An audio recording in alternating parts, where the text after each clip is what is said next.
A dark shadow continues to rise over the old and new cities, and as the world changes irreversibly, one girl is paying particularly close attention, whether she really wants to or not. You guys ready to break down The Forest and the Fire, Part 1? We will, but first, a message to our Heroes of Edara. Hey there, this is Colin, creator of the 7th Valkyrie. If you're hearing this, it means you're listening to the public version of TABTA. And I really appreciate that. It keeps the algorithm happy. It keeps us growing. But if you want to get a little fun personal message every week with behind-the-scenes stories, funny little bits, other insight into the creative process, you can hop over to our Patreon and become a Hero of Edara. You'll support the series, you can shape the future of the 7th Valkyrie, and find a whole lot of fun bonus content along the way. You can get started completely for free, and then if you decide you want to chip in and get bonus content, early access, and a whole lot more and help us along the path of heroes towards a whole lot of cool checkpoints, then you can do that. It's patreon.com/7th Valkyrie, that's 7THVALKYRIE, and give it a look. With that, on into the show.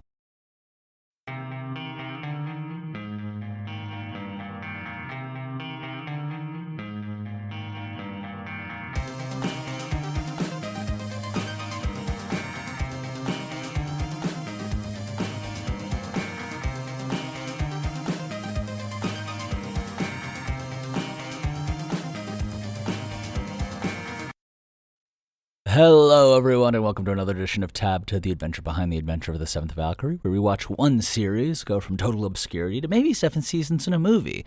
Or maybe we just find the power of friendship along the way. I'm your host, Colin Sharp, creator and current voice of the 7th Valkyrie, and this week we're talking about Season 2, Chapter 34, The Forest and the Fire, Part 1. Spoilers if you haven't listened to the most recent episode that came out on Friday. But let's get into our first segment inside the episode where we talk about what happened, where we're going. And we start with Straina, who's in a very strange place, this grove of flare lotuses that feels familiar, but in a way she doesn't quite understand. And she can tell that it's probably somehow related to Cyrus. And we hear this confirmation with the whistles rising, and from the intruder in her dream, the fire of the world's ending. And Straina is understandably wary to the point of a magical conflict that surges to life between the two of them. And yet, despite Straina's power and what seems to be sort of home field advantage, she is still disrupted by the fire. But just when you think things are going to get really gnarly and dangerous, he stops and he puts her down on the stump and he starts asking her for permission. And that's when things get very odd, because he's demanding the approval of a young girl to do what he'd been doing before. He's trying to make this deal with her. And we'll get into that and this whole conversation I wanted to focus on in our segment outside the episode, which gives you a little bit of behind-the-scene notes and production thoughts and inspiration. Also just kind of my commentary on what's going on. So, there is a lot that I could say about this scene, and I'm going to be careful with what I do, because how the fire interacts with people, Cyrus as well as others, is really important and has some long-term ramifications in how things are going to work. So a lot of this you will just have to see how it plays out, but this is an important moment because it's like the first time that the fire is sort of independently engaged with one of the other point of view characters. We've seen the effect that he's had on the world, and we've seen his interactions with Cyrus. But seeing how he interacts with Straina, we've kind of gotten this one perspective of the fire as just this hateful, force that's just existing and hanging over Cyrus. But while it's very hostile and threatening to Straina for sure, it doesn't quite hate her the way it seems to hate Cyrus.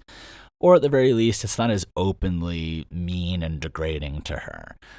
And this thing about it demanding her permission and having to ask for her, having to set up this arrangement is this strange twist. I mean, the Fire of the World Ending resisted the Oblivion bomb that took out most of Sunset and Harbor. It wiped dozens of Edaran soldiers from the face of the earth. It burned Cyrus alive and rebuilt him, and yet it needs Straina's permission for anything. Straina has, she's a powerful little gal, but I mean, she's not in charge of anything. She's just a kid. And so he gets it from her. He gets this permission from her. And what does that mean for us now? It doesn't seem like there's this big piece missing, and I know what it is, and can't tell you guys, but just know that all of these little threads that were in these questions that you're probably asking yourself coming off of this, are valid and will be paid off in the long run. So, but what does all that mean? Well, you'll have to wait and see. Just keep an ear out and keep listening, and I promise to you guys that all answers will be revealed in time. And the chapter isn't done for just yet. There's more to learn from The Forest and the Fire Part 2, which is coming up next Friday. Not next Friday, this Friday, in 4 days. So in the meantime, have a great time. Love you all. Sending you guys just so much support from me to you. Thanks for listening. I got a little bit of a hoarse voice, and I will talk to you guys again soon.